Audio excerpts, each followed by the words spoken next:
तो प्रधानमंत्री नरेंद्र मोदी आज बिहार को बड़ी सौगातें देने वाले हैं। इसी के साथ ही पीएम मोदी ने गाजा में जारी शांति प्रयासों के लिए डोनाल्ड ट्रंप के नेतृत्व की सराहना की है। पीएम मोदी ने गाजा में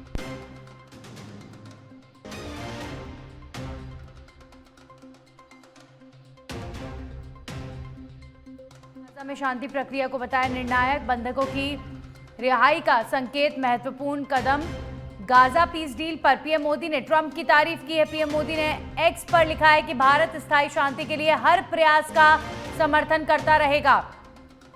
तो गाजा में शांति के प्रयासों को लेकर एक तरफ डोनाल्ड ट्रंप ने भी भारत के समर्थन का जिक्र किया था और अब इसी के जवाब में प्रधानमंत्री नरेंद्र मोदी ने डोनाल्ड ट्रंप की तारीफ की है और बंधकों की रिहाई का संकेत महत्वपूर्ण कदम है। पीएम मोदी ने सोशल मीडिया पर गाजा पीस डील के लिए लिखा है। पीएम मोदी ने एक्स पर लिखा कि भारत स्थायी शांति के लिए हर प्रयास का समर्थन करता रहेगा।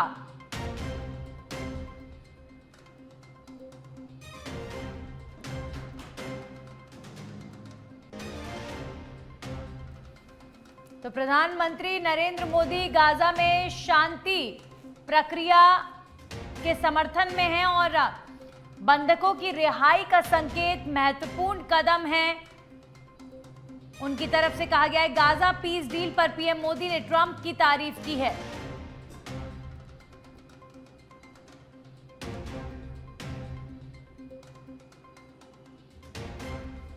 तो इजराइल पैलेस्टाइन के बीच चल रहे युद्ध में गाजा पट्टी पर जो हालात हैं उसे लेकर पूरी दुनिया कहीं ना कहीं चिंतित है और प्रधानमंत्री नरेंद्र मोदी भी लगातार शांति की अपील करते आए हैं और अब डोनाल्ड ट्रंप के प्रयासों की प्रधानमंत्री नरेंद्र मोदी ने सराहना की है।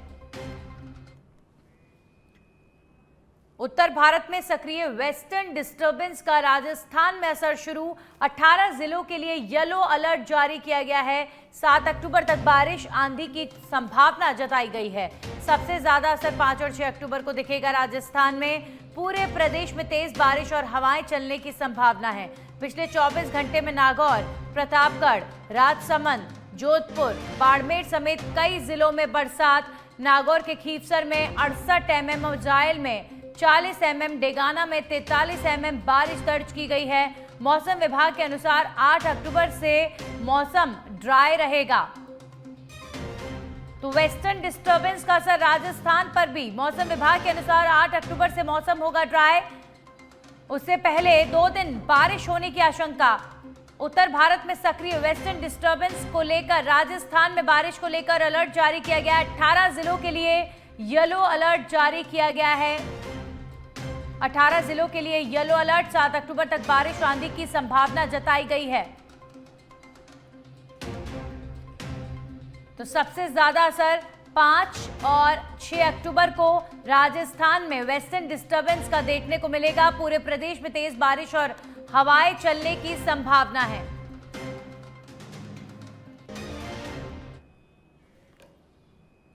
वहीं राजस्थान की राजनीति में अपनी सादगी और संघर्षशील छवि के लिए पहचान रखने वाले कांग्रेस के कद्दावर नेता रामेश्वर डूडी का 62 वर्ष की उम्र में निधन हो गया है। वे लंबे समय से बीमार थे और कोमा में चल रहे थे। 27 अगस्त 2023 को जयपुर में डूडी को ब्रेन हैमरेज हो गया था, जिसके बाद उनका इलाज चल रहा था और पिछले 2 साल से डूडी का दिल्ली में इलाज चल रहा था। कुछ दिन पहले उन्हें बीकानेर स्थित उनके निवास पर लाया गया था, जहां पर आईसीयू वार्ड तैयार किया गया था। उनका इलाज चल रहा था डॉक्टर की निगरानी में। लेकिन 2 साल के संघर्ष के बाद रामेश्वर डूडी का दुखद निधन हो गया है। ये दुखद इसलिए भी है क्योंकि राजस्थान की राजनीति में आप देखिए कितना योगदान उनका रहा है और एक बड़ी क्षति राजस्थान के लिए रामेश्वर डूडी का जाना है। 1 जुलाई 1963 को जन्मे रामेश्वर डूडी ने राजनीति की शुरुआत छात्र संगठन एनएसयूआई से की थी और उन्होंने 1995 से 1999 तक नोखा के प्रधान के रूप में भी कार्य किया था। इसके बाद 99 से 2004 तक वे बीकानेर लोकसभा से सांसद रहे और इस दौरान food civil supply and public distribution committee के सदस्य भी रहे। फिर 2013 में रामेश्वर डूडी ने विधानसभा चुनाव जीता, नोखा से विधायक बने और इसके बाद 2014 से 2018 तक उन्होंने राजस्थान विधानसभा में नेता प्रतिपक्ष के रूप में महत्वपूर्ण भूमिका निभाई। 2022 में उन्हें Rajasthan state agro industries development board का चेयरमैन नियुक्त किया गया। प्रदेश भर से श्रद्धांजलि अर्पित कर रहे हैं और मुख्य तौर पर कांग्रेस के जो तमाम नेता हैं वो श्रद्धांजलि अर्पित कर रहे हैं। हमारे साथ नेता प्रतिपक्ष टीकाराम जूली जुड़े हैं। जूली साहब, निधन की खबर दुखद है और आप लोगों के लिए तो और भी बड़ी क्षति है, क्योंकि एक नेता के साथ साथ आपके मित्र भी रामेश्वर डूडी थे। क्या कहना चाहेंगे आज आप? जी, मैं यही कहना चाहूंगा कि मेरा उनसे बहुत ही घनिष्ठ संबंध भी थे और हम दोनों साथ जिला प्रमुख थे। उसी समय से मैं उनकी टच में था और बहुत ही जो है किसानों की आवाज उठाने वाले नेता थे। और जिस दिन ये हादसा हुआ था उस दिन भी वो अलवर ही आ रहे थे। सुबह ही मेरी बात हुई थी, लेकिन अब ईश्वर के आगे तो किसी की नहीं चलती। जूली जी, अभी 62 वर्ष उम्र थी, लेकिन 62 वर्ष के इस पूरे जीवन में जो उनका रहा कार्यकाल, राजनीति से कह लें या एनएसयूआई के सदस्य के तौर पर कह लें, बहुत ही सराहनीय कार्य पूरे जीवन रामेश्वर डूडी जी ने किया। आप कोई ऐसी याद, क्योंकि सर आज बहुत दुखद दिन है लेकिन उनके साथ बिताए हुए पलों को लोग याद कर रहे हैं, ऐसा कोई पल जो आप कभी नहीं भूल पाएंगे जब भी डूडी जी का नाम आपके सामने आएगा? तो मेरे एक समय याद है कि एक बार हम सब लोग जब जिला प्रमुख थे तो किसी बात को लेकर हमें मुख्यमंत्री जी से मिलना था। तो मुख्यमंत्री जी ने हमें टाइम नहीं दिया था, तो हम सब लोग उनके घर पे पहुंच गए थे जी। तो वो झुकने वाले नहीं थे, तो तुरंत जो है फिर हमें वहां बुलाया गया और हमारी बातों पे चर्चा की गई और उन बातों को माना भी गया। ये उस समय का है उनका, तो बहुत ही डायनामिक एकदम। जी जी जी बिल्कुल जी। सर, एक फाइनल क्वेश्चन आपसे, क्योंकि अब नहीं रहे, लेकिन 2 साल पहले जब उन्हें ब्रेन हैमरेज हुआ था तब काफ़ी मीडिया कवरेज भी हुआ था और काफ़ी सीरियस उनकी कंडीशन थी, लेकिन एक उम्मीद जगी थी कि शायद बेहतर होते चले जाएंगे। इतने सालों तक उनका इलाज चला, क्या रहा, मतलब क्या कंडीशन थी कि उनका निधन हुआ? किस तरीके की सिचुएशन थी, आपके थ्रू जानना चाहेंगे। उनको ब्रेन हैमरेज हुआ था और ब्रेन हैमरेज के बाद वो कोमा में चले गए। उसके बाद तो किसी के भी हाथ में नहीं रहता, डॉक्टर्स भी अपने हिसाब से मेडिसिन चलाते हैं। जी जी। तो कई पेशेंट कई सालों बाद भी सर्वाइव कर जाते हैं, तो नहीं कर पाते हैं। जी जी, शुक्रिया टीकाराम जूली जी जुड़ने के लिए। नेता प्रतिपक्ष टीकाराम जूली, जिन्होंने श्रद्धांजलि प्रकट की है और ये भी कहा है कि सिर्फ एक लीडर नहीं थे, घनिष्ठ मित्र थे। जूली साहब ने ये भी कहा कि डायनामिक नेता, कद्दावर नेता। देखिए, रामेश्वर डूडी जी के राजनीतिक सफ़र का अगर हम जिक्र करें तो जिस तरह का उनका कार्यकाल रहा है, जब भी उन्होंने कोई प्रयास शुरू किया रामेश्वर डूडी जी ने, तो वो प्रयास पूरा कर उसे सफलतापूर्वक पूरा करके ही दम रखते थे रामेश्वर डूडी। और एनएसयूआई के वक्त से लेकर आप नेता प्रतिपक्ष बनने तक का जो सफ़र उनका रहा, बहुत डायनामिक, कद्दावर नेता, संघर्षशील और हार्ड वर्किंग नेता थे, लेकिन दुखद समाचार कि अब नहीं रहे। अब खबरों में आगे बढ़ेंगे और बात करेंगे डूंगरपुर से। खबर है जहां पर धम्बोला थाना क्षेत्र के बासिया गांव में शराब तस्करी से जुड़ा मामला सामने आया है।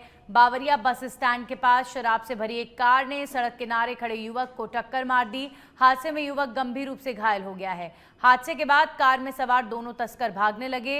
इनमें से एक तस्कर को ग्रामीणों ने पकड़ लिया, जबकि दूसरा तस्कर मौके से फरार हो गया। पुलिस ने शराब से भरी कार और तस्कर को डिटेन कर लिया है। फिलहाल पुलिस मामले की जांच में जुटी हुई है।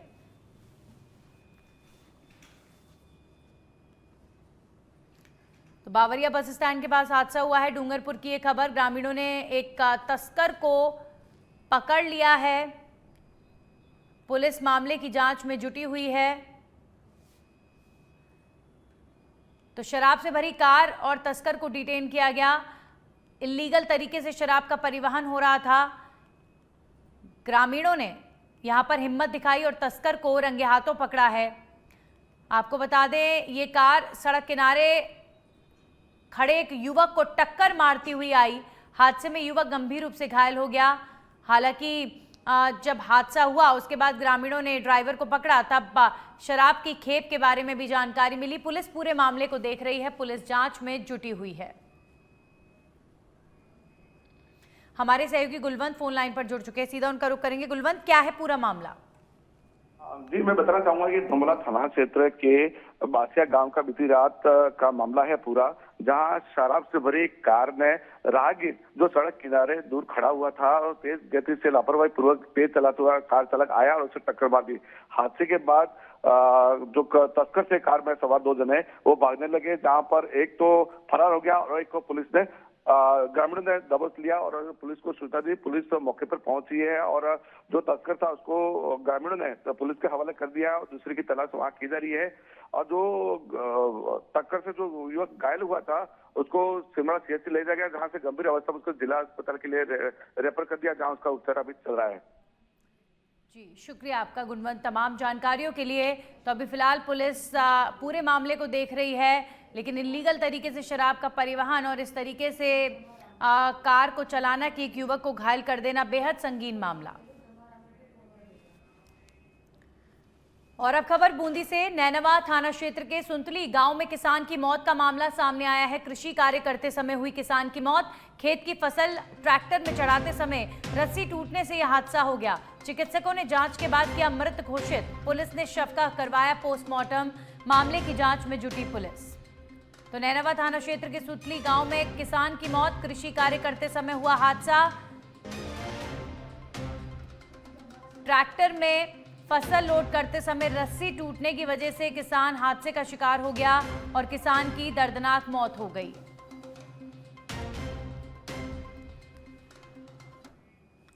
और अब खबर जयपुर के जमवा रामगढ़ से, जहां पर थली की बावड़ी में लोगों को तैरता मिला एक युवक का शव। बावड़ी में शव को देखकर लोगों में हड़कंप मच गया। सूचना मिलने पर मौके पर पहुंची पुलिस ने ग्रामीणों की मदद से शव को बाहर निकाला है।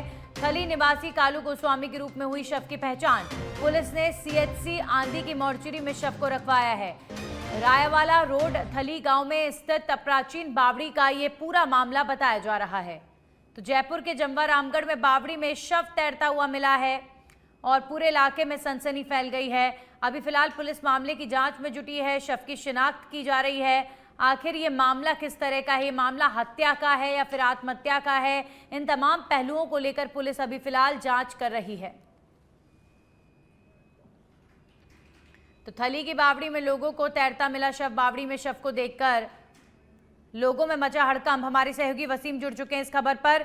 वसीम, प्रथम दृष्टया अगर इस मामले को देखें तो पुलिस क्या कह रही है? ये आत्महत्या का मामला है या फिर हत्या का मामला भी हो सकता है, क्या कहना है पुलिस का? जी, मैं आपको बता दूं कि जमरामगढ़ के थली गांव में बावड़ी है। बावड़ी में पानी के जो बारिश का पानी भरा हुआ था, वहां पे आज सुबह एक युवक के तैरता मिला है, जिसको ग्रामीणों को देखने के बाद हड़कंप मच गया। ग्रामीणों ने पुलिस को सूचना दी है और पुलिस की ग्रामीणों की सूचना पर पुलिस पहुंची है मौके पर और थली निवासी कालूराज गोस्वामी के रूप में उसकी शिनाख्त हुई है। अभी पुलिस फिलहाल बॉडी को निकाल के आंधी सीएचसी में रखवाया गया है। पुलिस मामले की जांच में जुटी है। जी चलिए, शुक्रिया तमाम जानकारियों के लिए वसीम। तो जांच में जुटी है पुलिस। अभी फिलहाल शव की शिनाख्त की जा रही है। जयपुर में ये सनसनीखेज मामला सामने आया है, जहां पर एक थली निवासी कालू गोस्वामी नाम के व्यक्ति की मौत हो गई है और बावड़ी में शव तैरता हुआ मिला है। खबरों में आगे बढ़ेंगे और बात करेंगे जयपुर से खबर। पूर्व नेता प्रतिपक्ष रामेश्वर डूडी का निधन हो गया है। अंतिम संस्कार में शामिल होंगे कांग्रेस के बड़े नेता पूर्व सीएम अशोक गहलोत। सड़क मार्ग से जयपुर से बीकानेर रवाना हो चुके हैं। वहीं पीसीसी चीफ गोविंद सिंह डोटासरा भी जयपुर से जा रहे हैं बीकानेर। नेता प्रतिपक्ष टीकाराम जूली अलवर से बीकानेर के लिए रवाना हो चुके हैं और रामेश्वर डूडी के अंतिम संस्कार में तमाम कांग्रेस पार्टी के सीनियर लीडर्स शामिल होंगे। ये सभी नेता बीकानेर के लिए रवाना हो चुके हैं। हमारे साथ हमारे सहयोगी सुनील जुड़ चुके हैं। सुनील, अशोक गहलोत, गोविंद सिंह डोटासरा और टीकाराम जूली बीकानेर के लिए रवाना हो चुके हैं और क्या जानकारी? बिल्कुल नन्ही, देखिए रामेश्वर डूडी एक ऐसा नेता था जो पूरी जो कांग्रेस है वो उसके लिए महत्वपूर्ण नेता जो माने जाते थे, और आज कांग्रेस के लिए सबसे बड़ी जो क्षति है वो मानी जा रही है, क्योंकि किसान नेता के रूप में और जो एक जाट नेता के रूप में, जाट चेहरे के रूप में जो पूर्व नेता प्रतिपक्ष रहे रामेश्वर डूडी का खासा स्थान था, और पिछले 25 महीनों से यानी 2 साल से ज्यादा से ब्रेन स्ट्रोक के कारण डूडी साहब वो कोमा में चले गए थे, और पहले जयपुर के एसएमएस में उनको एडमिट करवाया गया था, लेकिन उस तत्कालीन कांग्रेस सरकार के समय यहाँ से शिफ्ट किया गया था गुड़गांव के लिए। पिछले 2 दिन से उनकी तबीयत ज्यादा खराब बताई जा रही थी, और कई नेता भी उनसे मुलाकात करने आवास पर पहुंचे थे, लेकिन आज जैसे निधन हुआ, पूरे जो राजस्थान की राजनीति में शोक फैला है। लेकिन सबसे ज्यादा जो अगर शोक जो हुआ है वो कांग्रेस जो पार्टी है उसके खेमे में रहा है, और सुबह से ही तमाम जो नेता हैं उनके जाने का सिलसिला है, वो रामेश्वर डूडी के बीकानेर आवास पर जा रहे हैं। और अभी चूंकि जयपुर में कई कार्यक्रम पहले से तय थे कांग्रेस के, तो कांग्रेस ने अपने तमाम जो आगे कार्यक्रम हैं वो रद्द कर दिए हैं। आज सबसे बड़ा प्रोटेस्ट खैरतल तिजारा में था, जिसमें अशोक गहलोत, नेता प्रतिपक्ष जूली और पीसीसी चीफ डोटासरा शामिल होने वाले थे, लेकिन उस कार्यक्रम को कैंसिल कर दिया गया है, और तीनों नेता बीकानेर के लिए रवाना हो गए हैं, जिसमें अशोक गहलोत और गोविंद सिंह डोटासरा जयपुर से बीकानेर के लिए जा रहे हैं। वहीं जो पहले से अलवर में मौजूद थे टीकाराम जूली अलवर से सीधा बीकानेर जा रहे हैं। इसके अलावा प्रदेश भर के तमाम जो कांग्रेस के बड़े नेता हैं वो रामेश्वर डूडी के अंतिम संस्कार में शामिल होंगे, और इसीलिए कहा जा रहा है कि एक बड़ा चेहरा थे, बड़ा नाम था और बड़ा व्यक्तित्व था रामेश्वर डूडी। उसकी जैसे निधन की खबर मिली तो तमाम कांग्रेस के नेताओं के जो सोशल मीडिया पर ट्वीट्स आने लगे, और सभी अपने पूर्व निर्धारित कार्यक्रम रद्द कर बीकानेर के लिए रवाना हो गए हैं। नंदिनी, बिल्कुल सुनील, कांग्रेस के लिए बड़ी क्षति है, और सबसे बड़ी बात आप देखिए, याद कीजिए चुनाव से पहले का विधानसभा चुनाव से पहले का वो समय था जब रामेश्वर डूडी का ब्रेन हैमरेज हुआ था। कितने कद्दावर नेता थे, या फिर यूं कहिए कि राजस्थान के जनता के मन में उनके प्रति कितना प्रेम था कि प्रदेश भर से दुआओं का दौर चल रहा था जब रामेश्वर डूडी को ब्रेन हैमरेज हुआ था। उसके बाद से लगातार उन्होंने संघर्ष किया, और अब उनका निधन हुआ है, दुखद समाचार है, लेकिन कितनी प्रार्थनाएं उनके लिए चली कि वो बेहतर हो जाएं। बिल्कुल नन्नी, यही है। जब उनको ब्रेन हेमरेज हुआ था उससे कुछ दिन पहले जब मुख्यमंत्री थे अशोक गहलोत से उन्होंने मुलाकात की थी, और उस टाइम में जब उनको ब्रेन हेमरेज हुआ था उससे कुछ दिन पहले ही रामेश्वर डूडी ने एक ट्वीट किया था, जिसमें साफ तौर पर लिखा था कि जननायक अशोक गहलोत से मेरी मुलाकात हुई है, और प्रदेश के किसानों के लिए, प्रदेश के किसानों की बेहतरी। सुनील, आपको रोकना चाहूंगी, हमारे साथ गोविंद सिंह डोटासरा जी जुड़ चुके हैं। डोटासरा जी, बेहद दुखद समाचार है पार्टी के लिए, प्रदेश की जनता के लिए, लेकिन आप के लिए इसलिए भी क्योंकि आपके घनिष्ठ मित्र रामेश्वर डूडी जी रहे हैं। सर, क्या कहेंगे, किस तरीके से दुख प्रकट करना चाहेंगे? आज हमारे बीच में नहीं होना हमारे सबके लिए बहुत ही दुखद समाचार है। मैं समझता हूं कि डूडी साहब एक किसानों के ही नहीं बल्कि सभी वर्ग के नेता थे, और सब वर्ग की आवाज उठाते थे, और उन्होंने अपने जीवन पर्यंत, हालांकि वो उम्र कम लेकर के आए, लेकिन जितना उनका कार्यकाल रहा हमेशा, चाहे वो देश की संसद हो, चाहे वो पंचायती राज में पंचायत समितियां हो, चाहे वो जिला परिषद हो, चाहे राजस्थान की विधानसभा में एज ए CLP हो, उन्होंने हर वर्ग के कल्याण की बात की, हर वर्ग की समस्याओं की समाधान की बात की। और आपने देखा होगा कि मेरा सौभाग्य था कि वो जब CLP थे तो मैं चीफ व्हिप था, और राजस्थान की विधानसभा में किसान के कर्जे माफ की बात को लेकर के, मांग को लेकर के उन्होंने 3 दिन तक हम लोगों ने उनके नेतृत्व में धरना दिया, और वसुंधरा राजे जी तत्कालीन मुख्यमंत्री आई धरना समाप्त कराने के लिए, और हाउस में रात को आके उनको कहा कि डूडी साहब आप धरना तोड़िए। तो उन्होंने कहा कि जब तक किसान के कर्जे के माफ की घोषणा नहीं होगी रामेश्वर डूडी और कांग्रेस पार्टी नहीं जाएगी। तो वसुंधरा जी ने 50,000 के कर्जे माफ किसानों की घोषणा की, वो धरना समाप्त हुआ, और उसी का परिणाम रहा कि आगे फिर जब पिछली बार कांग्रेस की सरकार आई तो किसानों के 1400 करोड़ के कर्जे भी माफ हुए। समझता हूँ कि ये सब चीज तभी संभव हुई जब डूडी साहब ने एक लीड लेकर के किसान के और दलित की, पिछड़ों की, लोगों की बातें की। ऐसे व्यक्ति का नहीं होना हम सबके लिए बहुत ही अपूर्णीय क्षति है, पूरे देश के लिए अपूर्णीय क्षति है। मैं ईश्वर से प्रार्थना करता हूँ कि उनके शोक संतप्त परिवार को इस दुख को सहन करने की क्षमता प्रदान करे और ईश्वर अपने चरणों में उनको स्थान दे, यही प्रार्थना हम सब बिल्कुल करें। सर, बहुत सारा जिस तरह का बहुत सारे ऐसे आज तमाम लोग जुड़ रहे हैं, वो ऐसी यादें साझा कर रहे हैं जो राजनीतिक सफ़र डूडी जी का रहा, उसके बारे में बहुत सारे लोग जानते हैं, लेकिन कोई ऐसी निजी तौर पर ऐसी बात उनकी जो आपको प्रभावित करी हो, या डूडी साहब का जब भी नाम आपके सामने आए तो आप उस बात को हमेशा याद रखें, ऐसी कोई बात आप शेयर करना चाहेंगे?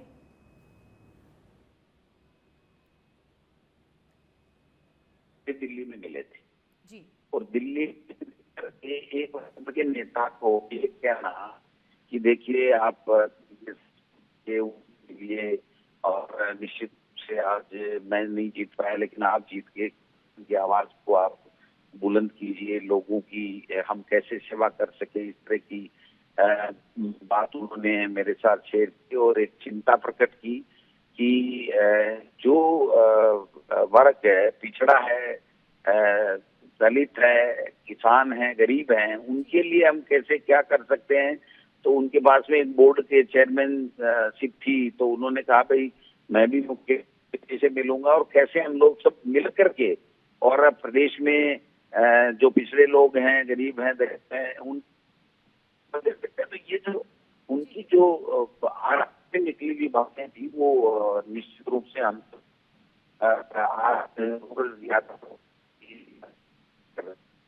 लेकिन मैं अपना पूरा का पूरा जीवन सेवा के लिए समर्पित किया। जी गोविंद जी, मुझे लगता है कि सर आप शायद ट्रैवल कर रहे हैं, आवाज़ आपकी थोड़ी सी टेक्निकली यहाँ पर इशू आ रहा है, लेकिन शुक्रिया सर आप जुड़े और बहुत महत्वपूर्ण यहाँ पर बात आपने कही कि किस तरीके से रामेश्वर डूडी जी ने अपने पूरे राजनीतिक सफ़र में गरीब हों, पिछड़े हों, किसान हों, उनके प्रति उनका क्या भाव था, किस तरीके से उनके हकों की लड़ाई के लिए हमेशा रामेश्वर डूडी आगे रहते थे।